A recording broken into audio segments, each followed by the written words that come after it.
৫৬ লক্ষ ভোটার বাদ, এবার টার্গেট বাংলা। নির্বাচন কমিশনারের বিরুদ্ধে মমতা, ভোটার তালিকায় বিশেষ সমীক্ষা। ৫৬ লক্ষ ভোটার বাদ, শুধু বিহারেই, এবার পালা বাংলার। নবান্ন চায় না এই সমীক্ষা হোক, কিন্তু নির্বাচন কমিশন রুখবে কে? আপনার ভোটার আইডি কি নিরাপদ? কোনো নাম নথিপত্রে বাদ পড়বে না তো?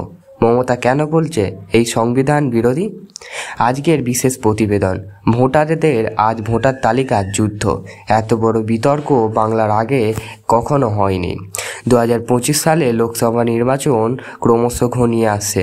তার আগেই নির্বাচন কমিশন আর দেশ জুড়ে চালু করছে এক বিশেষ নিবিড় সমীক্ষা। বিহার ইতিমধ্যে এই সমীক্ষার ফলে বাদ পড়েছে প্রায় ৫৬ লক্ষ নাম। অভিযোগ, একাধিক জায়গায় ভোটারের নাম, মৃত ব্যক্তির নাম, ভুয়ো পরিচয়পত্র দিয়ে নাম অন্তর্ভুক্ত। এবারে সেই একই সমীক্ষার করার কথাই উঠে এসেছে পশ্চিমবঙ্গে। নবান্নের করা আপত্তি সত্ত্বেও নির্বাচনের পক্ষ থেকে স্পষ্ট জানিয়ে দেওয়া হয়েছে, বাংলায় হবে এই ভোটার তালিকার শুদ্ধিকরণ। ইতিমধ্যেই রাজ্য নির্বাচন দপ্তরে পৌঁছে গেছে নির্বাচন কমিশনারদের নোটিশ। ফর্ম 1 থেকে 8 সব যাচাই হবে, প্রতিটি নাম খতিয়ে দেখা হবে। মুখ্যমন্ত্রীর বিরোধিতা ও কেন্দ্র বামন রাজ্যের সংঘাত। মুখ্যমন্ত্রী মমতা বন্দ্যোপাধ্যায় এই প্রতিক্রিয়াকে সরাসরি সংবিধান বিরোধী বলেই বর্ণনা করেছেন। তার বক্তব্য, ভোটার তালিকা সংক্রান্ত বিষয় রাজ্যের বিষয়। কমিশনার যদি একতরফাভাবে সব কিছু করে, সেটা গণতান্ত্রিক প্রতিক্রিয়ার অপমান। বিহারের বিজেপি ক্ষমতায়, সেখানে ৫৬ লক্ষ বাদ পড়েছে। এবার কি ক্ষমতায় বাংলায় একই রাজনীতি?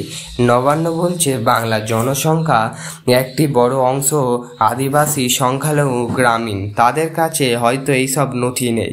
এইভাবে বাদ দিলে গণতন্ত্র ক্ষতি হতে পারে। কমিশনার অবস্থা ও আইনি দিক। নির্বাচন কমিশনারের পাল্টা যুক্তি, ভোটাধিকার তালিকার সংশোধন একটি নিয়মিত প্রক্রিয়া। অবৈধ বা একাধিক নাম থাকা সংবিধানভাবে অন্যায়। এটা ভোটার অধিকার সুরক্ষিত রাখতে কাজ। কমিশনার বলছে, নিচের নথিগুলি থাকলে সমস্যা নেই। Voter ID, Aadhaar card, PAN card, ration card, driving licence, passport. কিন্তু যাদের Aadhaar card, voter card, ID মেলেনি অথবা নামের বানানের সমস্যা আছে, তারা পড়বেন ঝুঁকির মুখে। আইনজ্ঞদের একাংশ বলছে, এই প্রতিক্রিয়া বন্ধ করা একমাত্র আদালতের দ্বারাই সম্ভব। ইতিমধ্যে একটি পিটিশন দায়ের হয়েছে কলকাতা হাইকোর্টে। রাজনৈতিক প্রতিক্রিয়া, টিএমসি এর দাবি, এটি আসলে ভোটার বাছাইয়ের অজুহাতে বিরোধী ভোট কাটার চেষ্টা।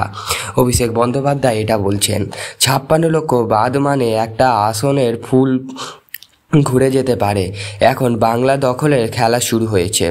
বিজেপির পাল্টা বক্তব্য, যাদের বৈধ পরিচয় আছে তাদের ভয় কিসের?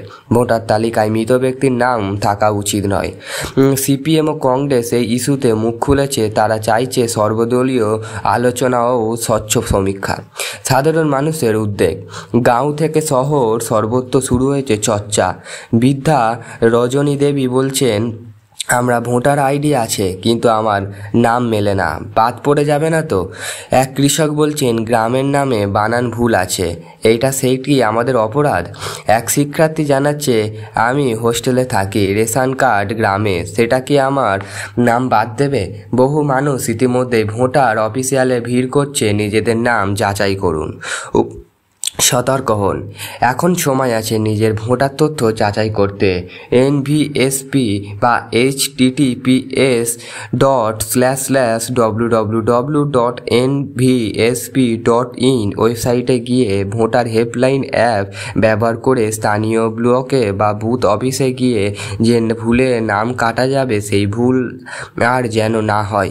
নথি ঠিক থাকলে বাদ পড়বে না, কিন্তু ভুল থাকলে ভবিষ্যতে ভোটাধিকার হারানো নিশ্চিত।